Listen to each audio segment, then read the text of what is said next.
Assalamualaikum warahmatullahi wabarakatuh. Bismillahirrahmanirrahim. Nama saya Muhammad Ilham Muzadi, nomor induk mahasiswa 2018 096011615.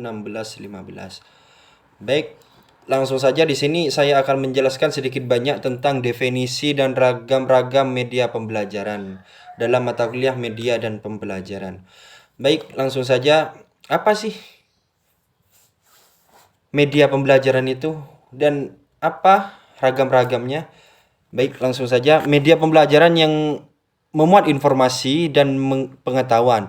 Nah, pada umumnya digunakan untuk membuat proses belajar menjadi lebih efektif dan efisien. Nah, selain itu, media pembelajaran juga dapat membuat aktivitas belajar menjadi lebih menarik sehingga dapat meningkatkan motivasi belajar siswa dalam proses belajar dan pembelajaran. Adapun media pembelajaran sendiri itu berperan dalam menjembatani proses penyampaian dan pengiriman pesan dan informasi dari narasumber kepada halayak.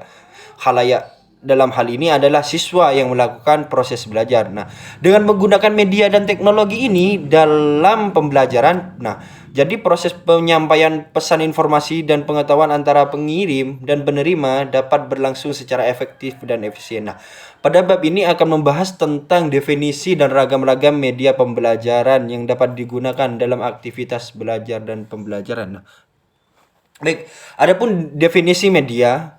Media itu sendiri adalah penggunaan media sebagai sarana pembelajaran yang telah lama dilakukan, yaitu sejak manusia melaksanakan proses dan aktivitas belajar. Media itu sendiri yang membuat informasi dan pengetahuan pada umumnya digunakan dengan tinjauan untuk membuat proses belajar menjadi lebih efektif dan efisien. Nah, dalam melakukan proses belajar, manusia itu senantiasa memanfaatkan beragam media.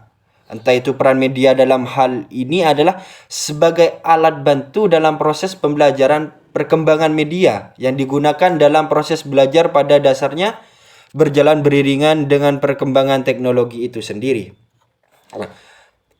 Perkembangan teknologi komunikasi digital yang berlangsung pesat seperti yang terjadi pada saat ini memiliki pengaruh yang sangat signifikan terhadap semua aspek kehidupan manusia. Nah, termasuk di dalamnya bagaimana manusia melakukan aktivitas belajar itu sendiri.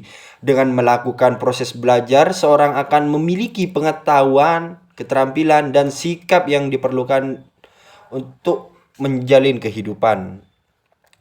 Media berdasarkan asal katanya dari bahasa Latin medium yang berarti perantara. Nah, jadi media oleh karenanya dapat diartikan sebagai perantara antara pengirim informasi yang berfungsi sebagai sumber atau resursion dan penerima informasi. Nah, dalam proses belajar itu sendiri media berperan dalam menjembatani proses penyampaian pesan dan informasi itu sendiri. Nah, dengan menggunakan media dan teknologi, jadi proses penyampaian pesan dan informasi antara pengirim dan penerima akan dapat berlangsung secara efektif. Nah, adapun model yang dikemukakan oleh pakar komunikasi Shannon dan Weaver menyatakan bahwa proses komunikasi dapat dimulai dari pengirim pesan atau sender yang memiliki keinginan untuk mengkomunikasikan pesan atau informasi kepada penerima pesan atau receiver. Nah, jadi pengirim pesan dalam hal ini dapat berupa seorang penulis buku, penulis naskah, atau seorang yang memiliki keahlian dan bidang keilmuan tertentu. Nah, seperti dosen, guru ini dan lain sebagainya. Baik, setelah selesai melakukan proses encoding, pesan atau informasi ditransmisikan melalui medium tertentu yang telah dipilih sebelumnya. Nah, setelah menerima pesan, maka penerima pesan akan berusaha untuk memahami isi pesan dan informasi yang diterimanya itu sendiri. Adapun ragam dan klasifikasi media. Nah, menurut William, mengemukakan klarifikasi dan ragam media sebagai sarana dan komunikasi dapat digunakan dalam aktivitas belajar sebagai berikut. Nah, yang pertama yakni media yang tidak diproyeksikan.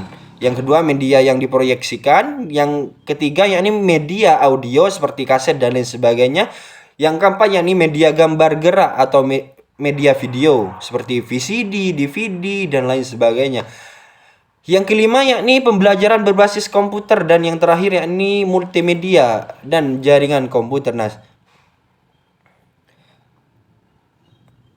selain mengemukakan definisi tentang media, Heinik dan kawan juga mengemukakan klarifikasi media yang digunakan untuk aktivitas pembelajaran yang terdiri dari media cetak, media pameran, media audio, media gambar bergerak, multimedia, dan yang terakhir ini media berbasis web, yakni atau internet. Nah, baik, adapun pemilihan media dan teknologi pembelajaran itu sendiri, yakni agar dapat menggunakan media pembelajaran untuk menciptakan program pembelajaran yang efektif dan efisien. Nah, guru dan inspektur perlu memilih media yang tepat yang dapat digunakan untuk memfasilitasi siswa dalam memperoleh pengetahuan, keterampilan, dan sikap yang diperlukan. Nah,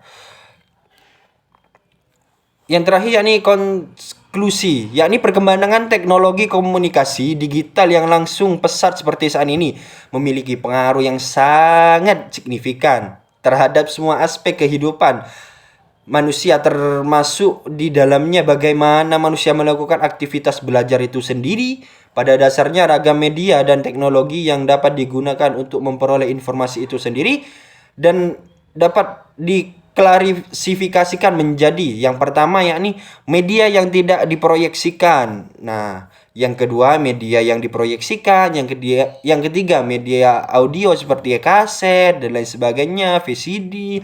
Yang keempat yakni media gambar gerak atau media video seperti DVD dan lain sebagainya, dan yang kelima yakni pembelajaran berbasis komputer. Baik, mungkin cuma ini yang dapat saya sampaikan, kurang lebihnya mohon maaf. Wassalamualaikum warahmatullahi wabarakatuh.